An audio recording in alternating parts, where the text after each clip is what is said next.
Dal Vangelo secondo Matteo. Vedendo le folle, Gesù salì sul monte, si pose a sedere e si avvicinarono a lui i suoi discepoli. Si mise a parlare e insegnava loro dicendo: Beati i poveri in spirito, perché di essi è il regno dei cieli. Beati quelli che sono nel pianto, perché saranno consolati. Beati i miti, perché avranno in eredità la terra. Beati quelli che hanno fame e sete della giustizia, perché saranno saziati. Beati i misericordiosi, perché troveranno misericordia. Beati i puri di cuore, perché vedranno Dio.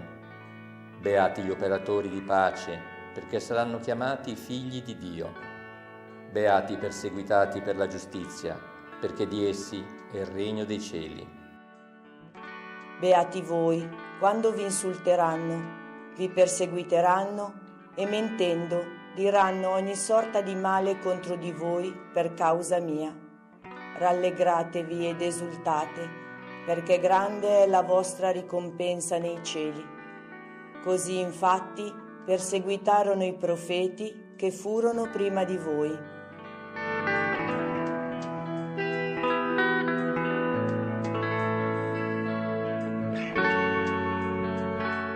Una buona festa a tutti, sorelle e fratelli.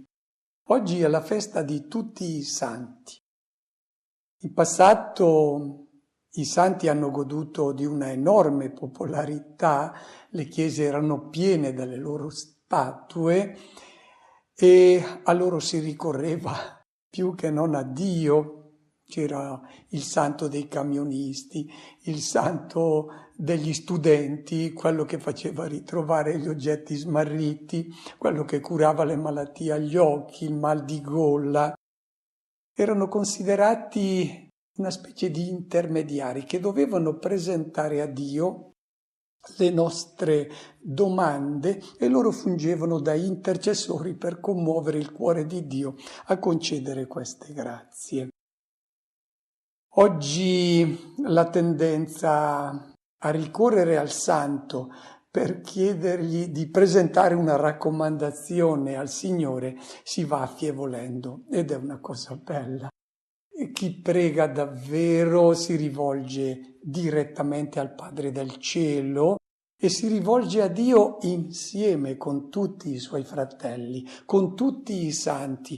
E come si prega il Signore insieme con i fratelli qui sulla terra, preghiamo insieme anche con i fratelli, con Maria che è in cielo, e tutti insieme ci rivolgiamo all'unico Padre per ricevere da Lui quella luce che ci guida e illumina tutte le situazioni che stiamo vivendo in questo mondo. Direi che non ci sono però due tipi di santi. I santi appartengono a un'unica comunità. Non ci sono due comunità, due chiese. Una, quella dei morti, sono in paradiso, e una, quella dei vivi, che siamo noi. No, Dio, ha detto Gesù, è il Dio dei vivi, non dei morti, perché in Lui tutti vivono. Vivono i santi che sono in cielo, che non sono morti, sono nati alla seconda parte della loro vita, e ci sono i vivi, che sono quelli che sono ancora in questo mondo, che sono poi destinati a unirsi, nascendo alla seconda parte della vita, a unirsi con i loro fratelli che li hanno preceduti nella casa del Padre. Non ci sono quindi due chiese, ma un'unica chiesa, un'unica comunità di santi.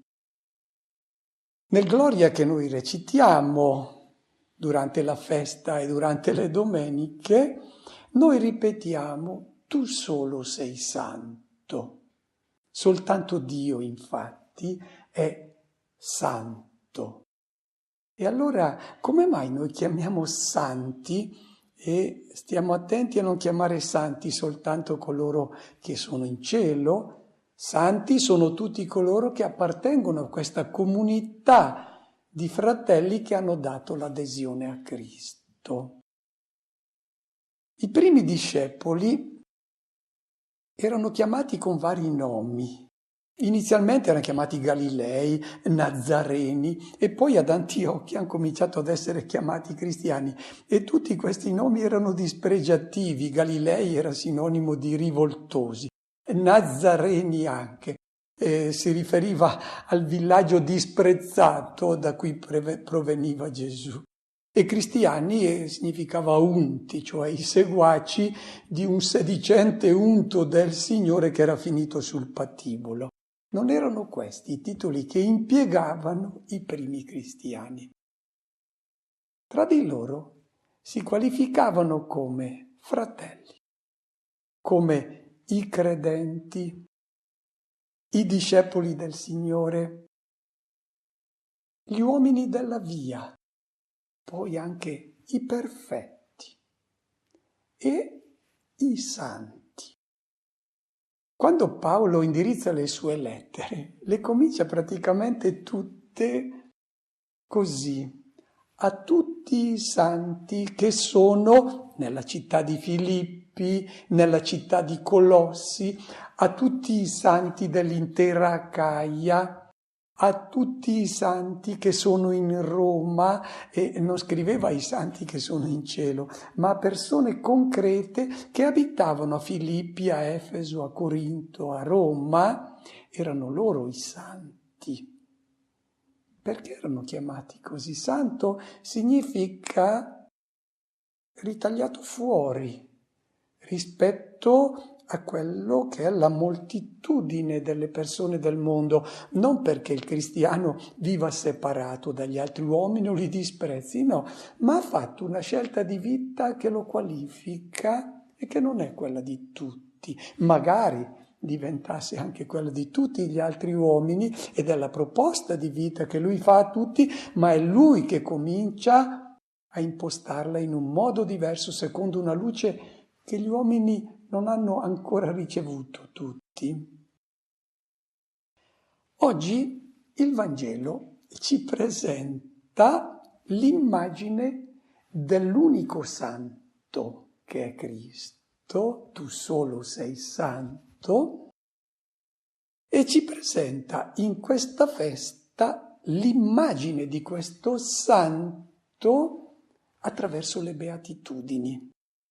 Un biblista, più grande biblista dei primi secoli, Origene, diceva che le beatitudini sono l'immagine di Gesù, sono delle icone della figura spirituale di Gesù, presentano cioè la figura di Gesù come l'unico santo e allora noi riprodurremo l'immagine del santo e potremo essere chiamati santi se assomigliamo a Lui.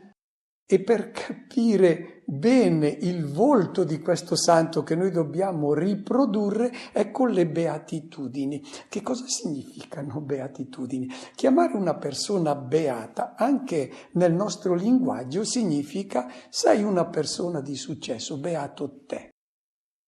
Lo sappiamo chi è considerato beato. Chi viene proclamato beato? A chi diciamo beato lui, beato te?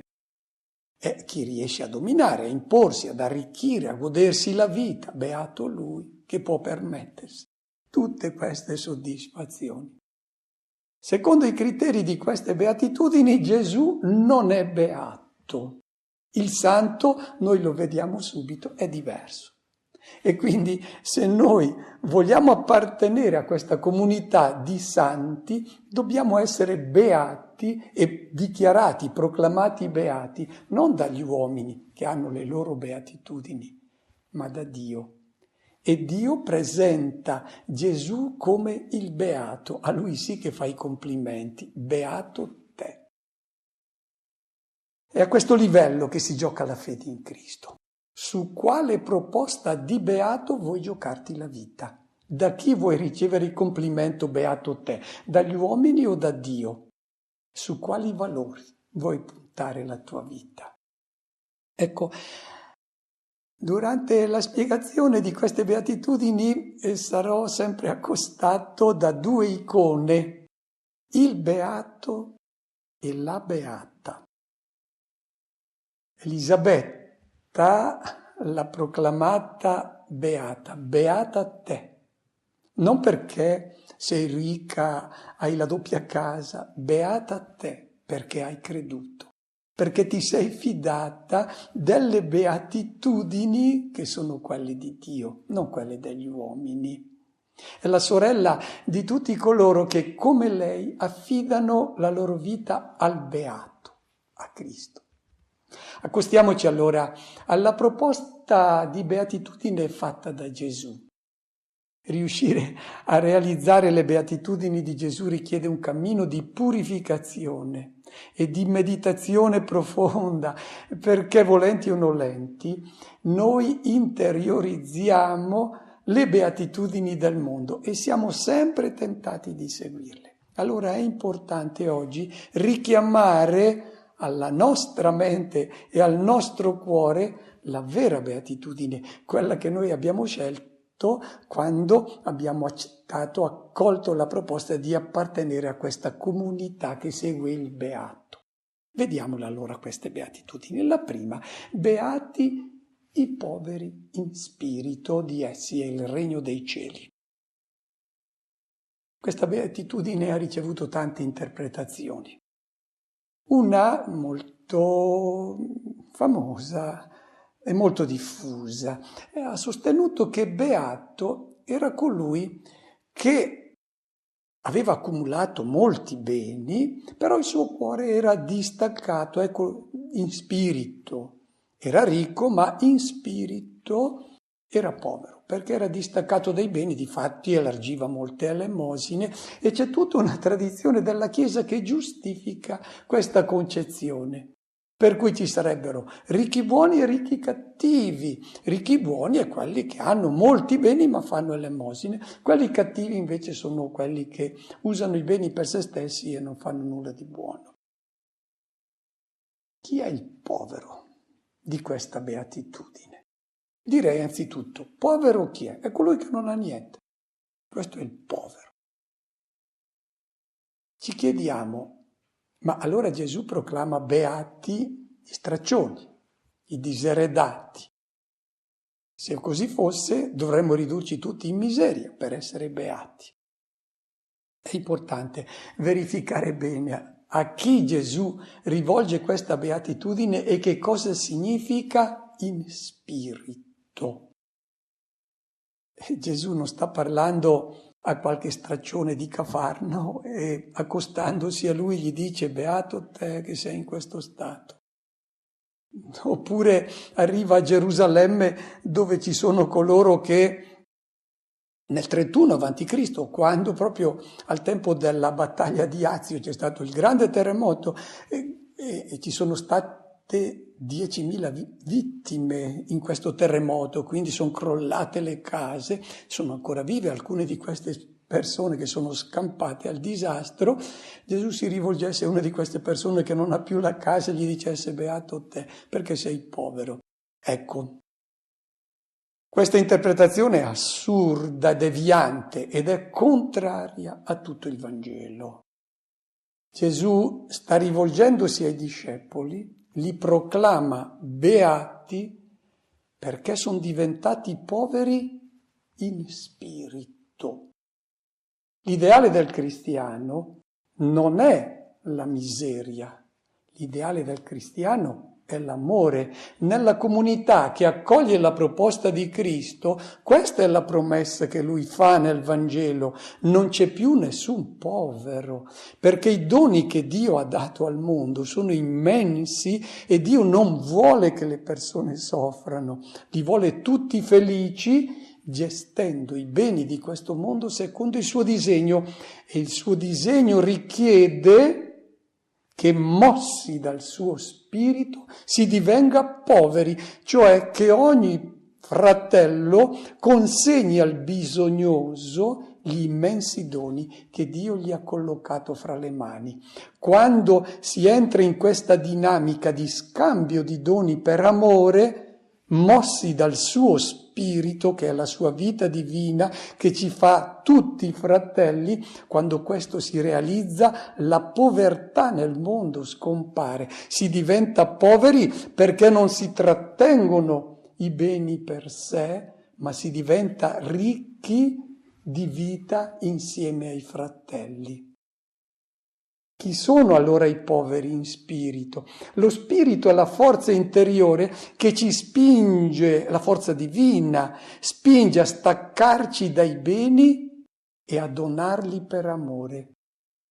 Mossi dallo spirito di Cristo, ecco che cosa significa in spirito, non ci si considera più padroni dei beni che abbiamo tra le mani, la nostra intelligenza, il nostro tempo, le nostre capacità. Tutto ciò che abbiamo ricevuto non è nostro, è di Dio e dobbiamo spogliarci, consegnarlo ai fratelli.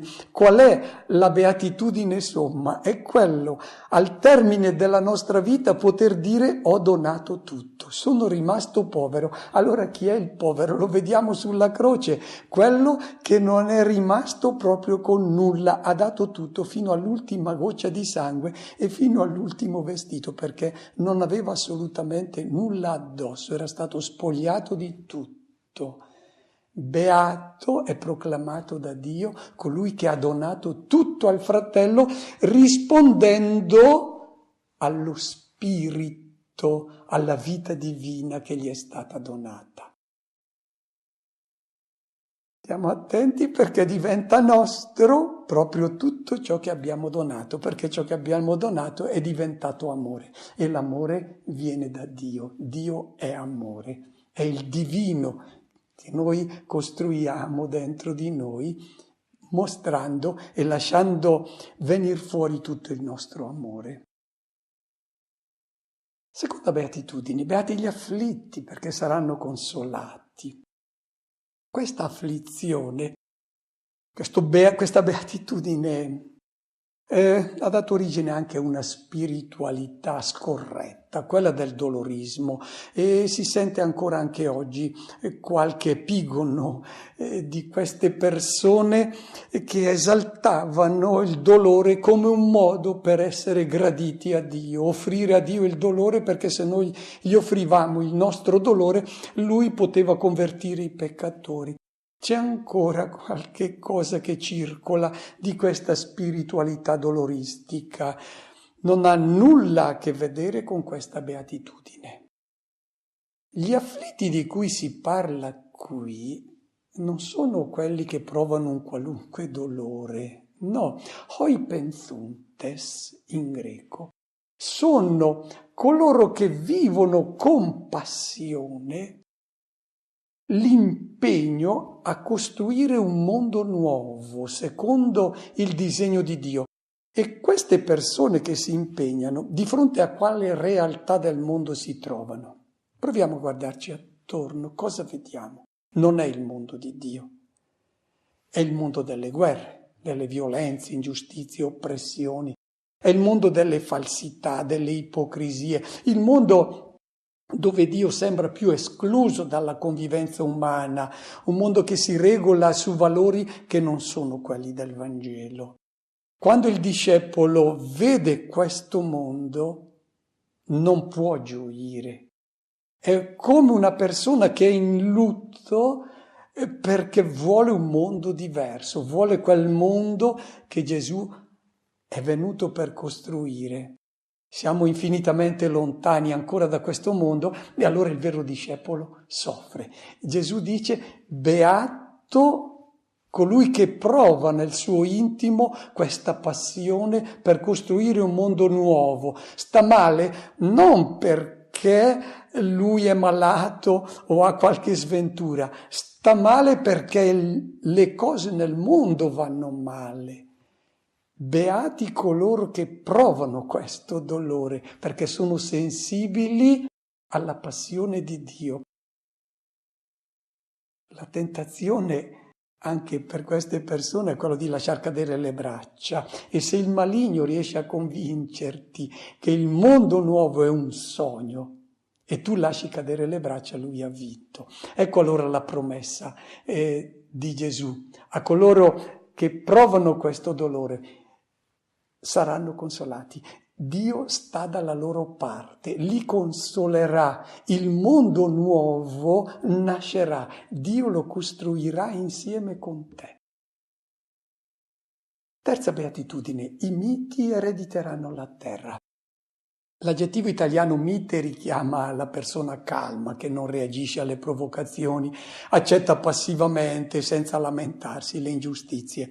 Ci chiediamo, ma è quest'uomo che rifugge a tutti i conflitti? Però è anche una persona che si presenta piuttosto debole, prende le botte, lascia perdere.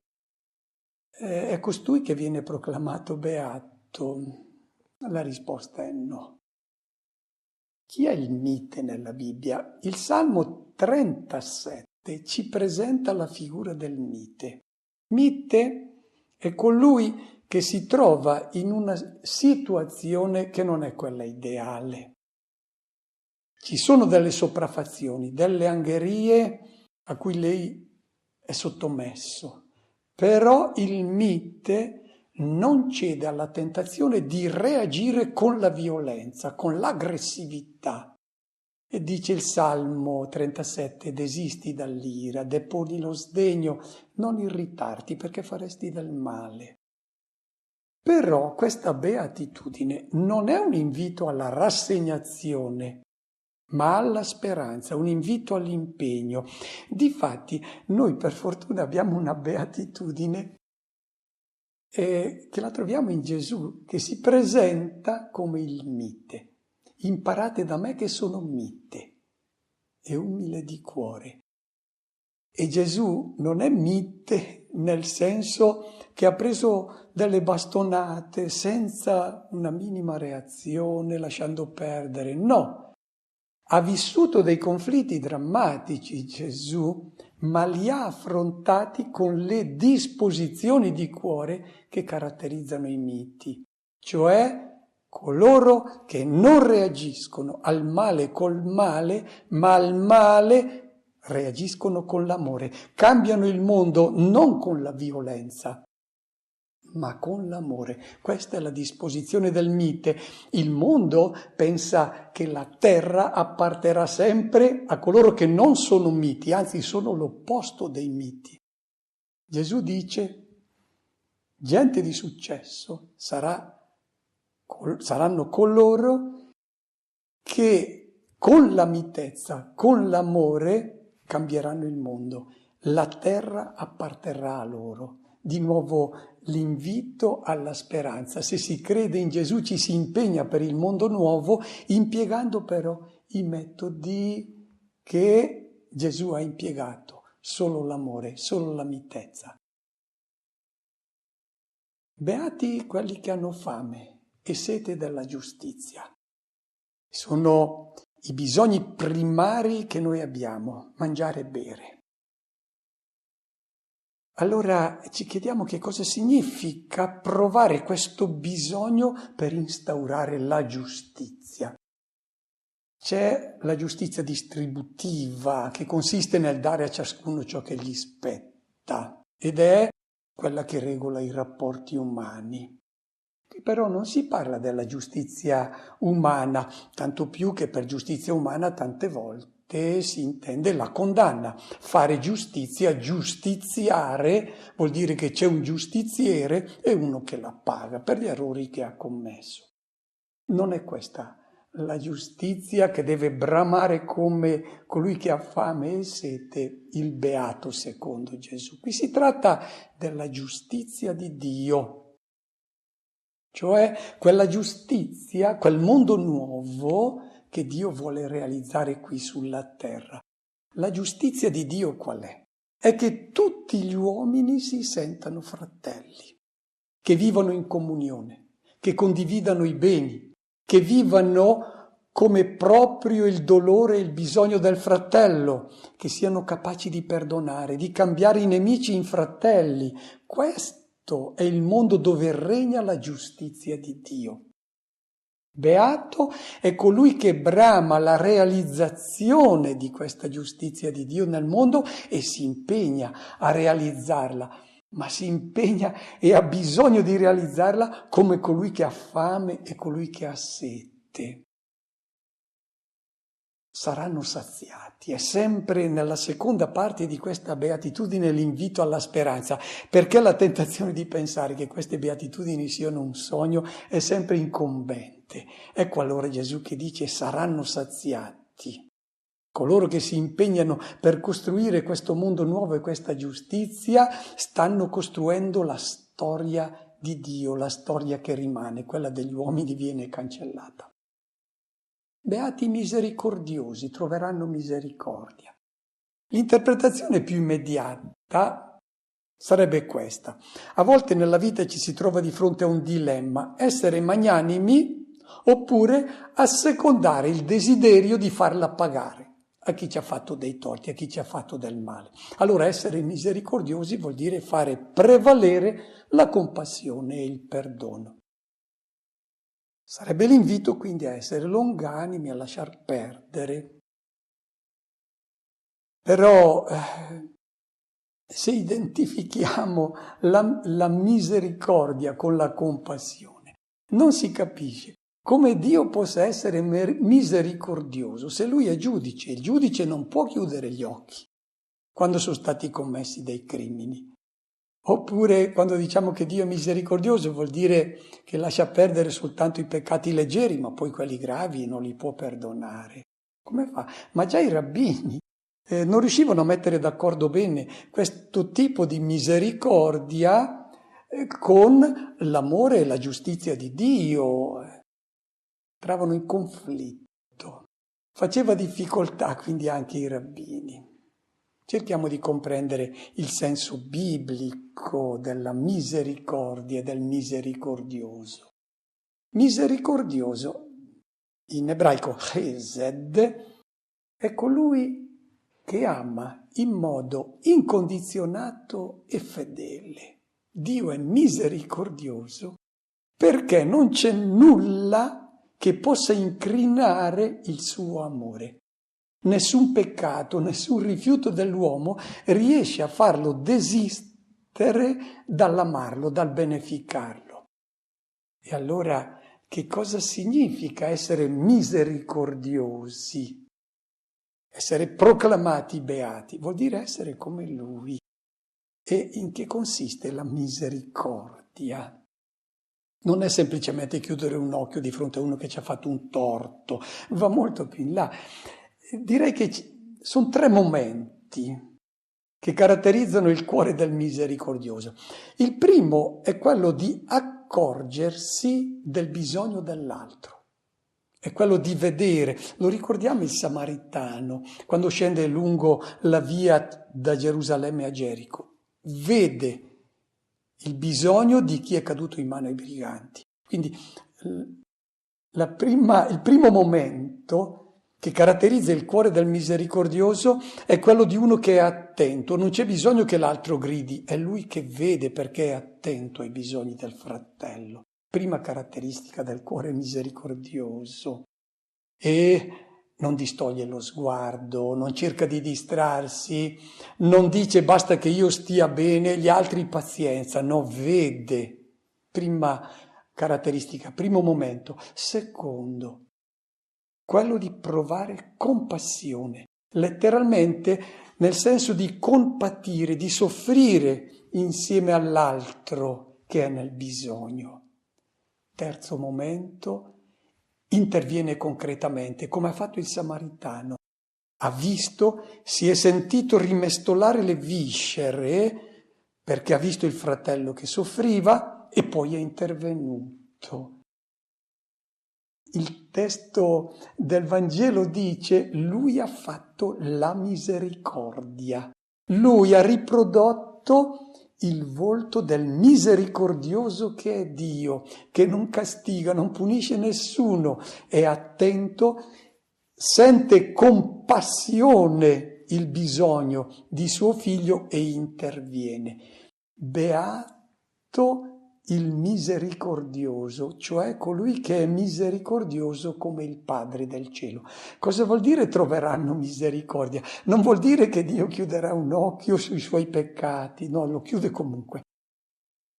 Vuol dire che chi è misericordioso, cioè ha un cuore che vede, prova passione e interviene per aiutare il fratello, costui è in sintonia con il misericordioso che è il Padre del cielo, che è solo misericordia, è solo amore fedele e incondizionato.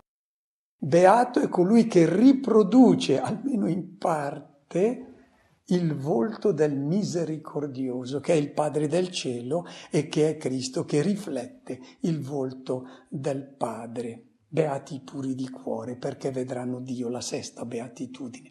Il cuore, lo sappiamo, è la sede non tanto dei sentimenti, ma soprattutto delle decisioni. Cosa vuol dire puro di cuore?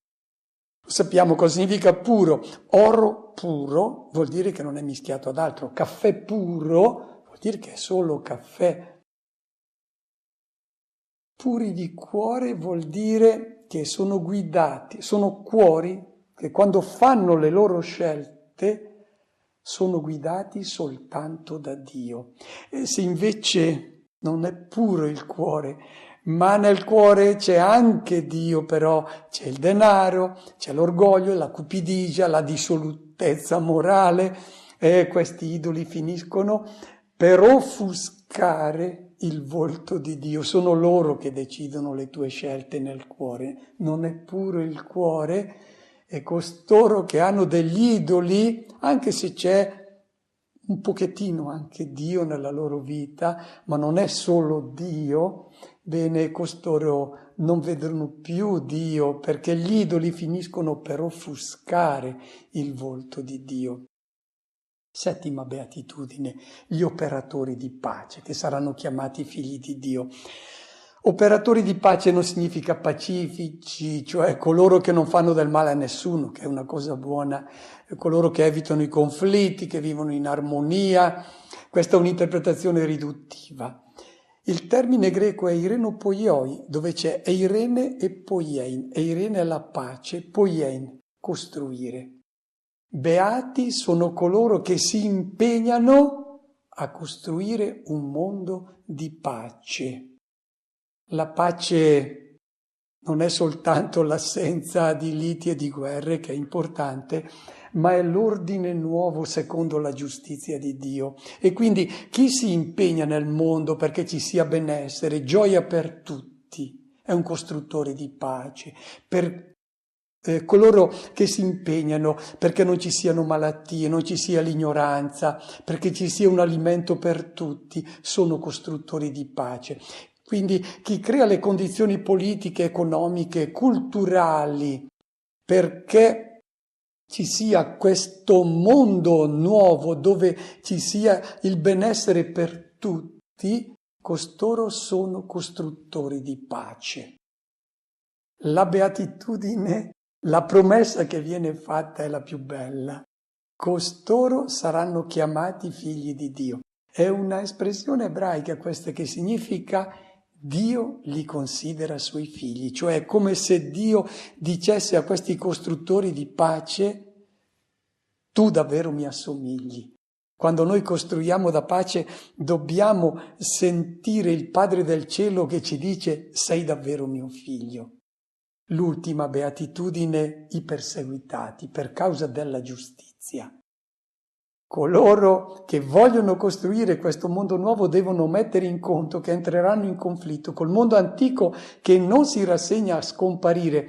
Il mondo continuerà a predicare le sue beatitudini, e le beatitudini pronunciate da Cristo sono l'opposto a quelle del mondo. E allora ci sarà la persecuzione, e chi accoglie le beatitudini di Cristo mette in conto che il mondo non lo capirà, forse lo disprezzerà, forse lotterà contro di lui, però sarà proclamato beato non dai giudizi e dai criteri del mondo, ma sarà proclamato beato da chi conta, cioè da Dio. Auguro a tutti una buona festa a tutti e una buona settimana.